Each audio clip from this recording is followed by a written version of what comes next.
Thierry Levaudel, bonjour. Bonjour. Alors, est-ce que vous pourriez vous présenter succinctement? Oui, donc Thierry Levaudel, j'habite près de Nancy. Après, moi, de formation, je suis ingénieur chimiste. J'ai commencé à travailler au commissariat à l'énergie atomique à Fontenay-Rose, Seine-Phare, près de Paris. Ensuite, je suis parti à l'Air Liquide. J'étais responsable cryogénie, etc. Bon, j'ai fait une carrière entre le moment de mes 16 ans où j'ai commencé à travailler pendant les vacances pour décharger des smirmorques avec des tire-pales pour me payer mes vacances quand j'étais étudiant, etc. Jusqu'à aujourd'hui, et j'ai travaillé dans 20 sociétés différentes. Et je m'intéresse à l'ufologie depuis l'âge de 7 ans. Donc j'ai eu l'occasion de faire partie du GEPAN pendant plusieurs années.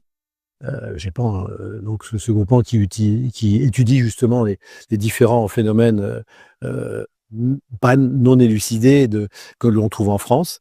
J'ai eu l'occasion de faire partie du MUFON, qui est la plus grosse association au monde justement de recueillement de témoignages d'OVNI, principalement aux États-Unis. C'est aux États-Unis. J'ai eu l'occasion d'être un des représentants du MUFON sur toute la France.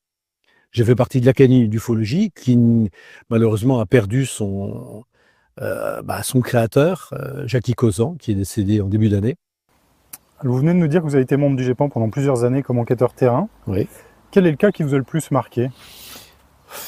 C'est difficile à dire. Le cas de ce monsieur qui est toujours vivant, enfin, je pense, c'est tout ça qui a plus de 80 ans, c'était un forain qui partait avec, il avait un camion, une remorque, et il quittait Nancy, c'était dans les années 60, dans ces eaux-là.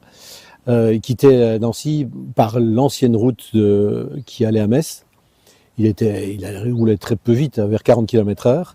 Il venait à la fenêtre ouverte, et puis il regarde dans son rétroviseur et il voit un rectangle blanc, couleur aluminium, de cette dimension à peu près, alors c'est-à-dire 60 sur 50, très plat, donc un parallélépipède qui se promenait autour, enfin qui volait autour de son camion, avec un bruit caractéristique. Je ne pourrais pas le refaire, lui il le fait très très bien.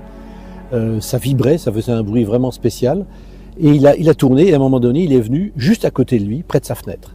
Il pouvait tendre le bras et toucher l'objet, mais il a eu peur. Et il ne l'a pas touché. Peut-être qu'il a eu bien fait, je ne sais pas. Donc l'objet est resté quelques instants, comme ça, à côté de lui. Il conduisait tout en regardant l'objet. Il était étonné, un petit peu effrayé, il faut le dire.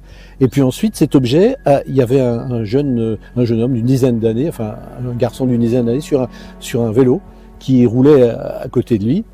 Et l'objet est venu à tourner autour du vélo.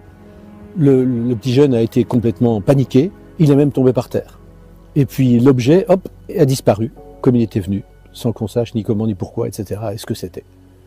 Donc c'est vrai que moi j'ai eu l'occasion de le rencontrer plusieurs fois, de discuter avec lui. J'ai été voir le camion en question. Bien sûr, j'ai fait des recherches avec un compteur Geiger, un compteur électromagnétique, etc. Je n'ai strictement rien trouvé, bien évidemment, depuis 1960. Bref. Et donc, c'est un cas assez troublant. Je suis persuadé qu'il dit la vérité, ce qu'il a vu est vrai.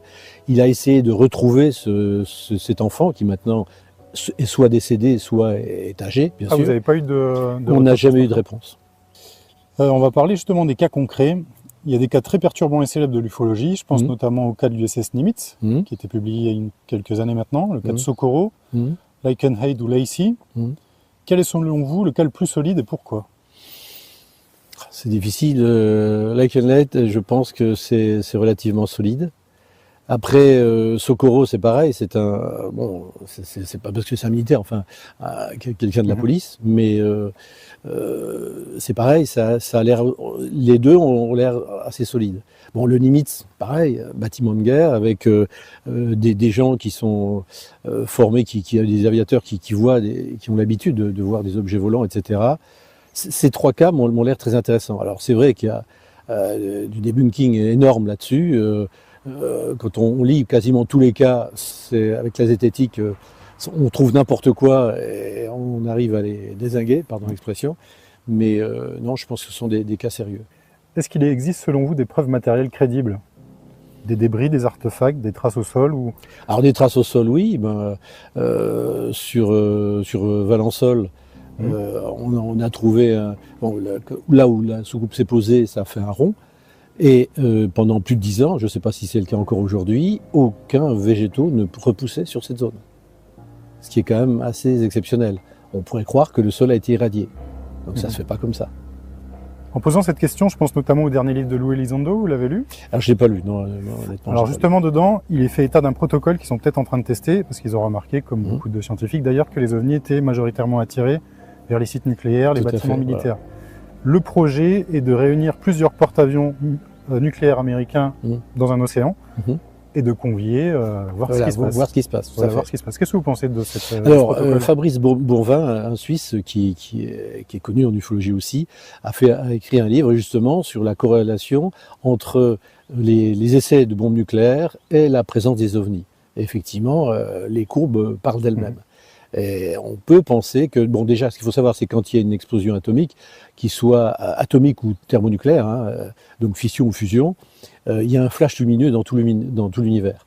Donc après, ça a un certain temps, puisque la lumière, mais en 3 secondes, elle fait 1 million de kilomètres, ce qui est extraordinaire, 3 fois presque la distance Lune-Terre.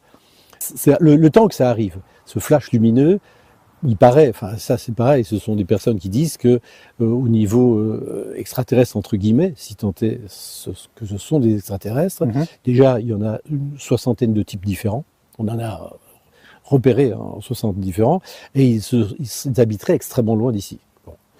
Loin, quand on pense à l'immensité de l'univers, n'oublions pas que au début, c'était 13 milliards et demi d'années entre le Big Bang et aujourd'hui. Or, vous savez que l'apex, c'est le mouvement qui fait que toutes les galaxies s'éloignent les unes des autres. Aujourd'hui, on est à 46 milliards